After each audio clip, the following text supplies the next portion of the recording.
எரிவாயு தட்டுப்பாடால் எல்பிஜி நிலையங்களில் ஆட்டோ ஓட்டுநர்கள் ஆட்டோக்களுக்கு கேஸ் நிரப்ப குவிந்திருக்கிறார்கள். இது குறித்த கூடுதல் விவரங்களை தருகிறார் செய்தியாளர் நாகார்ஜுனா. நாகார்ஜுனா, நீங்க இருக்கக்கூடிய பகுதியில் என்ன மாதிரியான நிலவரங்கள் இருக்கு? ஆட்டோ ஓட்டுநர்கள் இது குறித்து என்ன சொல்றாங்க?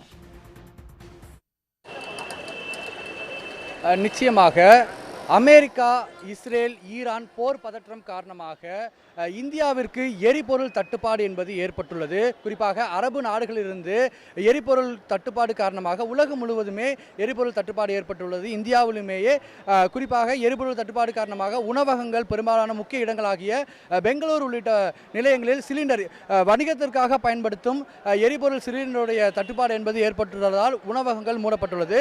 அதே போல தற்போது எரிபொருள் மூலமாக இயக்கப்படும் வாகனங்களுக்கு எரிபொருள் நிரப்புவதற்காக சென்னையில் பல்வேறு பகுதிகளில் ஆட்டோ ஓட்டுநர்கள் எரிபொருள் நிரப்பும் நிலையங்களில் குவிந்திருக்கின்றனர். தற்போது சென்னை சைதாப்பேட்டையில் உள்ள ஒரு எரிபொருள் நிரப்பும் நிலையங்களில் ஏராளமான ஆட்டோ ஓட்டுநர் தங்கள் ஆட்டோக்களுக்கு அந்த எரிவாயுவை நிரப்புவதற்காக குவிந்து வரும் காட்சிகளை தான் நாம் பார்த்து வருகிறோம். சென்னையில் பல்வேறு பகுதிகளில் எரிபொருள் நிலையங்கள் உள்ளது. அங்கு சில பகுதிகளில் எரிபொருள் அங்கு இல்லாத காரணத்தால் எங்கு எரிபொருள்கள் இருக்கிறதோ அந்த நிலையங்களாக பார்த்து பல்வேறு சென்னையில் உள்ள பல்வேறு பகுதிகளில் உள்ள ஆட்டோ ஓட்டுநர்கள் மற்றும் கால் டாக்ஸி ஓட்டுநர்கள் இந்த எரிவாயுவை நிரப்புவதற்காக குவிந்து வரும் காட்சிகளை நம்மால் பார்க்க முடிகிறது. தற்போது இந்த ஒரு ஆட்டோ ஓட்டுநரிடம் கேட்கலாம். அண்ணா, என்ன பிரச்சனை உங்களுக்கு? எப்போ எரிபொருளாக கிடைக்குதா? என்ன மாதிரி இருக்குங்க? இல்லை இந்த 2 நாளாக தான் இந்த பிரச்சனையாக இருக்குது. இஸ்ரேல் இருந்தது உலக போர் தான் மெயின் காரணம். அதை நிறுத்தினாங்கன்னா மக்கள் நல்லா இருப்பாங்க. எல்லா இடத்துலையும் எல்லாமே பிரச்சனை இருந்துன்னு தான் இருக்குது. இதெல்லாம் ஒரு அரசியலாக பண்ணுறாங்கன்னு தெரியல.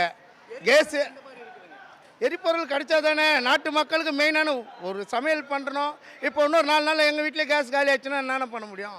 20 நாள் ஒரு புக் பண்ணால் தான் 20 நாள் கழிச்சு வருதுன்றாங்க. இப்போ சாப்பிட்ற விஷயத்துக்கு எவ்வளோ தட்டுப்பாடாக இருக்குதுல்ல. இப்போ எங்களுக்கு வாழ்வாதாரம் இது. இந்த வாழ்வாதாரத்தையே நாங்கள் இன்றைக்கி ஃபில் பண்ணோம்னா தான் 4 நாள்லாம் வண்டி ஓட்ட முடியும். 4 நாள் கழிச்சு கேஸ் காலினா என்ன பண்ண முடியும்? இதுவும் சாப்பிட முடியும்.